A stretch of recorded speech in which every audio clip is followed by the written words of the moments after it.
50-ны бүр хамгийн алдартай жүжигчдийн нэг. За тэгээд fashion icon гэж тодорхойлогддог Darren Wang сүүлийн үед цэргийн албанаас зайлсхийсэн гээд шоронд орох магадaltaй байжсэн чинь дарин дээр давс гихчээр нэг цагдаа нар чинь цэргийн албанаас зугцсан байна гэдэг хэргийг нь судлах явцтай түүнийг орон нутгийн гангструуд одоо нэг юу гэдэг лээ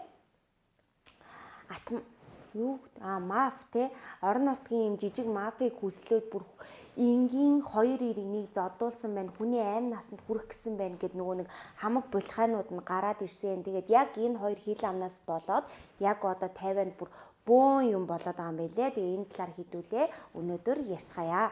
Бичлэгээ дуслан үзээрэй. Come and fly away with me. Come and fly away with me. Come and fly away with me. Самбайцгаана холон байна. Шингэмжлэлтэй тавтай морил манайхаа энэ удаа та нартай би 50-ны сонин хачинг чирээд аваад ирлээ. Тэгээд мэдээж хэрэг бичлэгний ихэнд сонссон байхаа. За тэгээд хамгийн эхлээд хэдүүлээ мэдээж чирээг уламжлалт ёсоор энэ Darren Wang гэдэг жүжигчин яг хин юм бэ гэдэг талаар нь ярих нь зүйтэй байхаа. Хэрвээ та нар санаж байгаа бол би нэг анх YouTube сувгаа эхэлж байхдаа энэ жүжигчний тоглосон Netflix-ийн бүр айгүй гоё киног ярьж исэн да. Энэ киног за тэгээд энийг та нар дахиж битгий үзээрэй. Амар их шүүмжлэл авсан. Тэгтээ надад бас айгүй таалагдсан кинонуудын нэг баггүй. Тэгээ ямар ч тааж энэ киноны гол тоглодог залуу маань бүр 50 битгий хэл Хятадд бас нэлээд алдартай жүжигчин. Тэгээд ер нь царайлгаараа гайхагдсан. Тэгээд өмс зүүсэн бүх юм л тэгээд нэг fashion icon болчоод байдаг, од болчоод байдаг ийм хүн байдаг да. За энэ жүжигчний талаар ярих гэж байна. За энэ жүжигчин нь 1991 онд төрсэн юм байна. Тайваны Тайпейд төрсэн. Тэгээд жинхэнэ нэр нь болохоор Wan Talo гэдэг нэртэй юм байна. Урлагийн нэрээ болохоор Darren Wang гэдгээрээ сонгож явсан байна. За хамгийн анх бол 2008 онд Mysteries Incredible Terminator гэдэг нэртэй кинонд тоглосон. За энэ кинон дээр ер нь нэг хөөрхөн олонний хараанд өртөж чадсан. Гэхдээ ер нь 50 кино үздэг хүмүүс бол энэ Darren Wang-ыг бол симхэн бас кинон дээрээс харсан байхаа гэж бодож байна. За 2008 онд хэдийгээр энэ кинонд амжилттай болсон ч гэсэн үүнээс хойш яг жүжигчнийх нь хувьд гаргаж ирсэн бүр бүүм хийсэн кино бол төдийлөн байгаагүй. Тийм учраас маш олон драмнуудын дандаа туслах дүрүүдийг бүтээж явж исэн байна. Ингээд 2015 онд Our Times гэдэг нэртэй кинонд зүгээр бүүм хийсэн. Энэ киногаараа шилдэг шин жүжигчний шагналд буюу одоо Rising Star Award гэх мэтлэнгээр ер нь жижиг том гэлтгүй маш олон awardуудад ялсан байдаг бөгөөд ер нь л те Darren Wang-ийн нэрийг нь тодорхойлох одоо 50 хүмүүсээс ямар кино нь гоё вэ гэвэл бараг энэ киногийн нэрлэх хэмжээний тийм кино болж чадсан байна. За тэгээд 2015 он бол яг Darren-ийн хувьд бол үнэхээр амжилт олтын жил байлаа. Кинон амжилттай болсон гэсэн чинь бас нэг тухайн Тайванда нэлээд алдартай загварын сэтгүүл болох GQ Fashion магазинаас Darren Wang-ыг Man of the Year болгосон байна. Тэгээд яг энэ цаг үеэс кино урлагаараа тэр өөрийнхөө загварын ертөнц загварын чиглэлээр нэлээд байр суурьтай болж чадсан байна. За тэгээд үүнээс цааш бол тоглосон кинонууд нь мэдээж хэрэг алдартай болжээ. Өөрөөр хэлбэл 2019 онд Fall in Love at First Kiss гэдэг нэртэй кинонд тоглосон. Энэ нь бүр 50-ны хамгийн алдартай за одоо юу гэсэн ч үгэн те ийм кино болсон юм байна. За харин нэг 50-ч чинь бас нэг хятадаар ярьдаг штэ. Ер нь салшгүй холбоотой байдаг. Тийм учраас энэ хүү жүжигчин маань бас хятадд өөрийнхөө карьерийг нэлээд өсгөж исэн. Тэгээд яг хятадд карьерийг нь одоо хятадд яг таниулсан кино нь болохоор The Wolf гэдэг нэртэй 2020 онд нээлттэй хийсэн хятад кино байдгийн байна. За тэгээд ер нь бол Азийн яг Тайван, Таиланд гэх мэтлэн яг энэ бүс нутагтаа бол хамгийн алдартай жүжигчин болж чадсан. За энэ жүжигчний үерхлийн хувьд гэх юм бол 2021 оны 5 сараас 23 оны 11 сар хүртэл Малайзийн дуучин жүжигчин Joey Chuaтай үерхжсэн байна. За тэгээ 2024 оны 1 сард болохоор яг нэг телевизэд ажилладаг хөтлөгч ер нь телевизэнтэй салшгүй холбоотой ажил хийдэг Miu Shuang гэдэг эмэгтэйтэй үерхээ тэгээ ер нь бол салсан юм шиг байна лээ. Одоо үерхийг гүнзгий салсан л ах л та. За тэгээд ер нь бол ингээд яг ингээд карьер нь 15 оноос хойш тасралтгүй өсөж исэн. Тэгэл ер нь бол ингээд за та нар бараг ойлгоцсон баха. Ийм алдтай жүжигчтэй байсан саяхан хүртэл ингээд 2025 онд завгүй бүх кино зураг авалтууд ингээд төлөвлөгдсөн. Үнэхээр завгүй байж исэн чинь цэргийн албанаас зайлсхийсэн хэрэгт орчлоо. Яасан бэ гэдгсэн чинь 50-нд ингэдэм байна. 18-аас 36 насны ирчүүд бүгдээрээ цэргийн алба хаах хэрэгтэй. Ер нь солонгосчууд од болсон ч гэсэн ирчүүд заавал цэргийн алба хаагаад тэгэл нөгөө нэг цэргийн алба хаахаар явж байгаа одуудынхаа айгүй нэр төртэй айгүй гой сүр дулаантай ингэж явуулдаг штэ тий. Ер нь бол тэр жишг нь ингээд бас ингээд Тайван байдгийн байна. Гэхдээ Тайван ч бас ингээд солонгосыг бодвол амар сүрхий мөрхий тэгж ухтаад ч юм уу одууд нь амар сүртэй ингээд цэргийн алба хаах маах юм төдийлөн тийм төгс боловсроогүй байгаа гэх юм аа айл болох бас тийм ингээд цэргийн албанаас зайлсхийчих гээд байдаг тохиолдол бол Тайванд зөндөө байд юм байна. Тэгээ би мэдээлэл хайсан чинь 30 цэргийн алба хаахнаас нь 36 гэж гарч ирээд илээ 33 гэж гарч ирээд байна лээ. За хэрвээ 33 байсан болвол энэ жүжигчин ч одоо 91 оных гэхээр чи энэ жил 34 настай болчихж байгаа байхгүй юу? Тэгээд хамгийн сүүлийн цэргийн алба хаах хугацаа нь болохоор сая 25 оны 3 сарын 13-нд хамгийн сүүлийн хугацаанд цэргийн албанд татагдах байсан юм байна. Тэгээ магадгүй хэрвээ ингээд цэргийн алба хаахнаас нь 33 байх юм бол энэ үнэхээр Тайван шуугин тарих мэдээллүүдийн нэг бол зүү ёсоор болчиход байгаа байхгүй.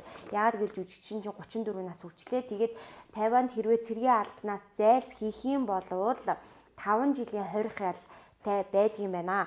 За тэгээд цэргийн албанаас чөлөөлөлтийн хоёр л үндэс байгаа. Нэг нь гэх юм бол үнэхээр их орондоо хэрэгтэй өндөр дээд боловсрал эзэмссэн ер нь боловсрлоор нэлийн дээд түвшинд хүрсэн тийм хүнийг л чөлөөлөг эсвэл үнэхээр цэргийн албанд явах боломжгүй эрүүл мэндийн шалтгаантай байх юм бол цэргийн албанаас чөлөөлдөг юм байна. Тэгээ энэ хоёр шалтгааны аль нь ч мэдээж хэрэг дайран байнд байхгүй байгаа.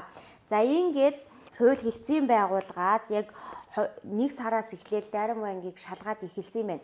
За тэгээд сая 3 сарын 13 цэргийн албанд татагдах байсан чи ер нь татагдаагүй байгаа шүү дээ тий. Тэгсэн чинь Дайран Ванг ингээд бүр 30 мянган доллар Америк доллар шүү. 30 мянган Америк долларыг ингээд хүнд өгөөд худлаа эрүүл мэндийн шалтгаанд тодорхойлуулаад тэгээд цэргийн албанаас зайлсхийх гэж байна гэд 2 сарын 18-нд хууль эцсийн байгууллагынх нь яг албан ёсоор Дайран Вангийг шалгаж эхэлсэн юм байна.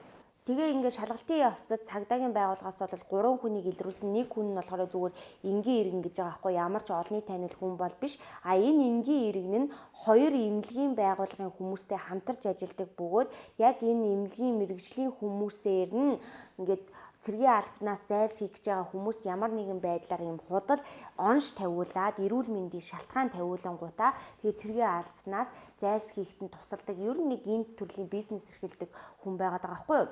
Энэ Дайран Ванг болохоор яг энэ хүмүүсээр дамжуулаад худлаа ийм зүрхний зүрхтэй холбоотой ямар нэгэн эмгэгийг байгаа мэтээр тодорхойлуулах гад тэгээ цэргийн албанаас зайлсхийх гэжсэн байлээ. За тэгээд яг ингээд 18-наас эхлээд цагдаа нар шалгаад эхэлсэн чинь нөгөө нэг шалгаж явах явцдаа Дайраны утсыг нь авсан байна л та. Тэгээ утсыг нь хураагаад авсан байгаа. Тэгээ цагдаа нар утсан дээр нь юу нөгөө цэргийн албанаас зайлсхийх вэ? Харин ч эсэргээрээ бүр ингээд ноцтой хүний айманд хүрхвэц тийм нотлох баримтыг мессежнийх нь хэсгүүдээс олж авсан. Тэгээд энэний дагуу Дайраныг болон түүний найзыг нь бас шалгаж эхэлсэн байна. За тэгээ цэргийн албанаас зайлсхийхийн тухайд гэх юм бол уг нь 2015 онд яг ингээд од болоод нэр хүнд нь өсч эхэлж байхад нь энэ цэргийн албаныхын талаар ингээд цуу ярианууд хамгийн анх дэлгэгдэж эхэлсэн юм байна. Тэр үедээ болохоор Дайран Ванг юу гэж хэлсэн бэ гэхээр за би одоо хүртэл ингээд залуу хിവэрэ байна. Тиймээс цэргийн албанаас зайлсхийх шаардлага надад ерөөсөө байхгүй бөгөөд цаг нь ирэхээр би цэргийн алба хаанаа гэдэг мэдээллийг гаргаж ирсэн. Тэгээд тэр цагаас хойш 10 жил өнгөрчээ. Тэгээд одоо яг дэрэн дээр давс гэдэг нь болоод байна. За утасных нь мессежийн тухайд гэх юм бол яг харах юм бол ингээ ганцхан текст мессеж биш харин зураг бичлэгүүд хавсрагдсан байгаа байхгүй юу. Тэгээд энэ зураг бичлэг дээрээ мессеж дээр болохоор одоо нөгөө нэг яг нөгөө хүмүүсийг хүн мөнгө өгөө зодуулж модуулж байгаа. Тэгээд амар ааргасан одоо энэс өшөө аваад өг мөг гэсэн нэг тиймэрхүү мессежүүд байсан байлээ. За тэгээ энэ нь юу болцсон бэ гэдгсэн чинь 2024 оны 4 сард энэ Дайран Тайванда Тайпей руу л ингээд такси барьж ирсэн байна Uber дуудаад. За тэгээд энэ Uber-ийн жолооч ирж авахаас ахуулаад ер нь дайрны дургуун амар их хүрсэн бөгөөд хамгийн гол нь дайрны дургуу Tesla машинтай байсан бөгөөд ингээд такси барьж явж явах процедурын тухайд л гэх юм уу те нэг дайрны дургууг хүрчихсэн юм шиг байгаамаа. Тэгээд нөгөө жолоочтой ингээд жоохон ам мөрөөгээд машин даахтал жоохон ингээд таагүй харилцаатай байсан. Тэгээ машинаас буугаад явлаа гэж бодсон чинь машин дотор нь уцаа мартсан байж таарлаа. Тэгээд буцаад уцаа авах гээд машины хаалгыг онгойлгох гэсэн чинь нөгөө Tesla чи арай өөр онгооддаг юм шиг байлээ шүү дээ тий. Тэгээд нөгөө машины хаалгын тэр нь онгойлж чадахгүй учраас бүр дайрны уур нь маш ихээр хүрээд нөгөө жолоочийн талын одоо нөгөө цонхны шил мэлийг нь цохоод ингээд ер нь ингээд машин шинийг нь өшөглөд айгүй их стресстэй ууралсан юм байна. Юутаж гэсэн ингээд машинаас нь уцаа авчингуудаа ингээд төлбөрийг нь төлчөөд буцаж явахдаа амар уурлаад тэгээд нөгөө нэг ийм гараараа жоохон зохисгүй одоо vacuum гэсэн юм уу мэдгүй ямар тач ийм зохисгүй ийм дүрслийг гаргачаад тэгээд яваад өгсөн юм байлээ. Энэ дүрс нь болохоор нөгөө машинууд чи өөрөө тодорхой хэмжээний камертай байгаа штэ тий. Тэр камеранд бол бичигдсэн бөгөөд одоо яг энэ бичлэг нь бас нэлээд viral болоод байгаа. Ер нь тийштэй тий олонний танил хайр хүндэтгэлийг хүлээсэн ийм алдартай хүмүүс чинь бас олонний дунд ингээд зүү зохисгүй авирлах юм бол тэр нь бас хүмүүсийн дургуг айгүй ихээр хүрэгдэг. За тэгээд энэ бичлэг нь одоо цацагдхаасаа гадна бас дахиад нөгөө нэг бичлэг байгаа нь юу вэ гэхээр энэ таксины жолоочд ер нь энэ дайр нэлээ уурсан юм шиг байгаа. Тэгэл таксинаасаа гарангуудаа шууд өөрийнхөө хамгийн сайн найз болох Ю Шиамин гэдэг ийм найз руугаа шууд заалгасан юм уу, мессеж бичсэн юм уу? Ёо, миний өстө уур хүрээд ингэнгүүтээ машиных нь нөгөө нэг лицензийн дугаарыг нь аваад энэ найз руугаа явуулангуудаа чи энээс миний өшөөг аваадах гэж хэлсэн гинэ. Тэгсэн чинь энэ Ю Шамин гэдэг найз нь болохоор энэ машиныхын дугаараар шууд жолооны эрх мэрхийг нь асуулсан юм шиг байлээ. Тэрнээс гадна яг нөгөө Тайванда одоо гангстер бүлгүүд болох тийм жижиг бүлгүүд нэг 2 бүлэг юм шиг байгаамаа. Тэр бүлгүүд рүү шууд мөнгө өгөнгүүтээ 2 хүнийг зодуулах, ер нь нэлийн хашаах тийм даалгавар өгсөн. 2 хүн нь юу юм бэ гэсэн чинь нэг нь энэ таксины жолооч, нөгөөх нь болохоор энэ дайранд Uber дуудаж өгсөн хүн байгаа хгүй зүгээр энгийн иргэн. Тэгээд энэ 2 хүнд уурлангуудаа шууд гангстер хөслөө зодуулчул яах вэ? Тэгээд зүгээр зодуулахтаа биш нөгөө зодж байгаа гангстерууд нь штэ. Яг зодж явах үеэ баталгаажуулаад энэ камерын бичлэг хийсэн. Ер нь бол тэр нэг хүнийг өгтөл нь энэ хідэн одоо бүлэг гарууд зодж явахыгоо бичингүүтээ тэрийгэ дайрн руу явуулсан байгаа хгүй юу. Тэгсэн чинь нөгөө дайрн баг нөгөө мессежин дээр өстө сайн байна мэн эсвэл бах тав нь ханж байгаа тиймэрхүү текстүүдийг бичсэн байсан байна. За тэгээд энэ хэрэгээс нь улбаалаад нөгөө нэг цагдаа нар олоод илрүүлсэн учраас шууд хэргийг нь прокурор руу шилжүүлээд хүний амь насанд халдах гэсэн байна гэсэн одоо хуулийн зүйл залтыг хэрэглээд дайран болон энэ найзыг шууд баривчлах шийдвэрийг гаргасан. Гэхдээ бас нэлийн нөлөө бүхий хүмүүсийн хүүхдүүд байгаа хгүй юу? Энэ Ю Шамин гэдэг найз нь болохоор штэ Тайваны бүр хамгийн чинэлэг машин оруулж ирдэг, машин худалдаалдаг тэр компани хүүхдэн гэсэн юм цуу яриа гарсан. Гэхдээ энэ нь яг баталгаагүй.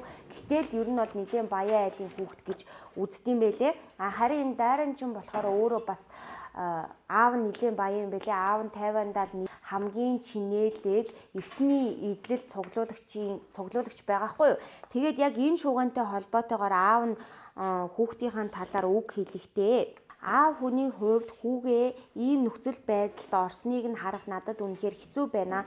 Гэхдээ энэ хэргийн үнэн мөн нэлрээд хэрэг яаж шийдэгдсэн манай хүү хэрвээ муу зүйл хийсэн л байх юм бол хийсэн үйлдэлийнхаа хариуцлагыг заавал хүлээх ёстой гэдэг ийм ярьцлагыг бол өгсөн. За тэгээд юутаж ийм баян айлын хүүхдүүд байгаа учраас баривчлагдсан эхний өдрөөл барьцааны мөнгө болох 152,269 Америк долларыг төлөөд энэ хоёулаа тухайн өдрөө шууд ингээд баривчлагаанаасаа гараад чөлөөтэй явсан.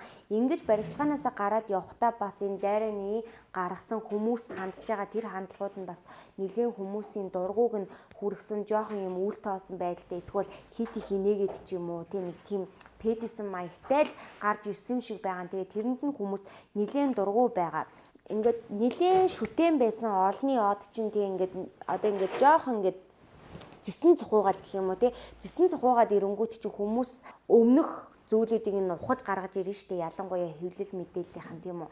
Тэгсэн чинь өмнө нь од болохоос өмнө эсвэл нэг олны танил байгаагүй байхдаа ингээ гаргаж байсан үйлдэлүүд нь бас хүмүүсийн дургуг нэлээд хүргэж байна. Яасан бэ гэдгсэн чинь нөгөө 2015 онд яг өөрийг нь нэлээд од болгосон гэдэг анхны хит кино гэсэндээ тэр киноных нь найруулагч нь болохоор Фрэнки Чен юм байна. Тэгсэн чинь ингээ яг киноны дараах юм үдшилэг хийд юм уу та ямар нэгэн парен дээр байсан чинь дайран шууд энэ одоо юу гэмээ дайран шууд киноныхаа найруулагчийг олны нүдэн дээр шууд үнсчүүл яг уруулан дээр нь тэгсэн чинь энэ найруулагчийн нөхөр нь дэрэгдэн байж таарсан. Амар байгаад одоо та нар энэ үнсэн зургийг хараад та зүгээр нэг ингээ шохоргож ч юм уу тогсон үнсэл биш бүр жинкнээсээ амар үнсээд байгаа зү тий.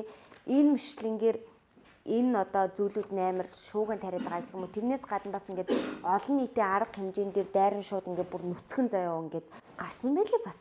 Тэгээд энэ мишлингээр амар сонин red flag-ууд зөндөө байна. Одоо ер нь бол бид нэр ингээд дайраныг шүтэх ёсгүй юм байна. Олны танил хүн байж энэ мишлэн те хууль муулийг ерөөсөө хүнддэхгүй байна. Гих мишлингээр нэг хөдөлгөөнч гэх нь хаашийн гэхдээ л бас ингээд олныг дөргөөсөн ийм шүүгэн бол яваад байгаа. Тэгээд нэрээ тийм тэгээд прокурорын зүгээс энэ нөгөө хүнийг хүн хөлсөж хүний амь насанд хүрэх гэсэн хэрэгтэйг холбогдуулаад уг нь баривчлах хүсэлт гаргасан боловч баривчлах биш энэ хүмүүс мөнгөтэй төгрөгтэй учраас одоо ингээд 50-наас гараад явчих магадгүй оргон зайлчих магадгүй гэд хэлийн хориг тавиулах хүсэлт гаргасан байлээ. Тэгсэн чинь шүүхээс энийг нь бас хангаагүй. Яагаад вэ гэхээр энэ хүмүүс чинь ингээл те олны танил хүмүүс эднэр ингээд 50-наас зүгтах үндэслэл ерөөсөө байхгүй гэж үзсэн. Нөгөө талаараа болохоор одоо зөвхөн те ингээд мессежийн харилцаагаар шууд энэ хүний гэм буруутай гэж үзэх үндэслэл ерөөсөө алгаа гэд ер нь бол шүүхээс тэр хэлийн хоригийг нь хүлээн зөвшөөрөхгүй юм байлээ. За тэгээд уг нь бол энэ зодуулсан нөгөө Uber-ийн жолооч болон тэр нөгөө нэг такси одоо энэ дайранд Uber дуудаж өгсөн хоёр хүн бол гомдол гаргасан байлээ. Цагдаа тухайн үед яг зодуулсныхаа дараа яагаад вэ гэвэл тэр хүмүүс чи яг намайг хэн зодчих гэдгийг мэдэхгүй байгаа хгүй. Тэгээд гомдол гаргасан боловч нөгөө нэг хэргийн нотлох байрамд дутуу тэгээд хэрэгэн цагдаа дээр ингээд шийдэхгүй яваал исэн байлээ. Тэгээд гай газар доороос гихчээр яг 2 сарын 18-наас дайрныг шалгах явцдаа нөгөөдөө тэрнтэй холбоотой байж магадгүй гэсэн яг ижил төрлийн мессеж, текст, мекстийг ингээ утаснаас нь олчихсан учраас энэ хоёр чинь нэг хэрэг юм байна гэдэг юм хар аваад хэрэг үүсгэж судалж эхэлсэн байлээ. За тэгээ бусдаар бол энэ хэрэг яг одоогоор шийдэгдээгүй байгаа. Гэхдээ би бол яг дайрныг нөх амар шоронд орно гэж бодохгүй байгаа. Өөрөө олны танил тэгээ баян айлын хүүхдтэйгээ тэгээ Тайванд яг хууль тийм чанга байдаг эсхийг нь бол би мэдэхгүй байна. Ямар тач ингээл шууд тухайн өдрөө цагдаагаас гараал те шүүх мөнхөн ингээл хэргийг ингээд яах вүлээ? Хэргийг шийдвэрлэх юм үндэслэл энэ төр байхгүй байна гэсэн учраас одоо магадгүй шорон цуухгүй байх. Тэгээ энийг хэсэг чимээгүй байж байгаа л дараа нь бас урлагтаа ирэхэд бол нэг асуудалгүй гэж миний зүгээс харж байгаа. Гэхдээ яг Тайванд амьдардаг хүмүүс байх юм бол бас яаж шийдэгдэх талаар өөрийнхөө сэтгэлдлүүдийг бол хуваалцаарай. Тэгээд та нартаа ийм сонин хачныг хуваалцлаа. Ер нь тэгээд Хятадд Тайванд ийм алдартай одуудын амьдрал чинь бас айгүй сонио хачинжтэй. Тэгээд Солонгосоос шал өөр, Холливуудаас шал өөр байдаг. Тэгээд нэрээ эн чинь бас дайран чи нөгөө Burning Sun-ы хэрэг гарсан шүү дээ. Яг ингээд Азийг дэлхийд дахныг шуугаж явах үед нь энэ Darren Wang чи яг Burning Sun-ы хэрэгт холбогдсон одуудтай бүр нэлээд сайн найзууд юм байлээ. Гэхдээ яг уу энтэй холбоотойгоор өөрийнх нь нэр хүнд бол унаагүй юм байлээ шүү. За тэгээд та нарт энэ хэрэг ямар санагдаж байна? Юу гэж бодож байна? Монголчууд ер нь бол Darren Wang-ыг мэддэг юм болов уу? Үгүй юм болов уу? Тэр талаар сайн мэдгүй байна. Тэгээд таалагдсан гэж найдаж байна. Тэгээ одоо хүртэл subscribe дараагүй хүмүүс зөндөө байгаа. Бас дээрээс нь хулан тун удахгүй 100,000 subscribe-тай болох чинь. Хэрвээ та энэ videog үзчихээ subscribe дараагүй байх юм бол итгэж чадахгүй subscribe дараарай. Дараагийн videoгээр уулзлаа. Bye bye.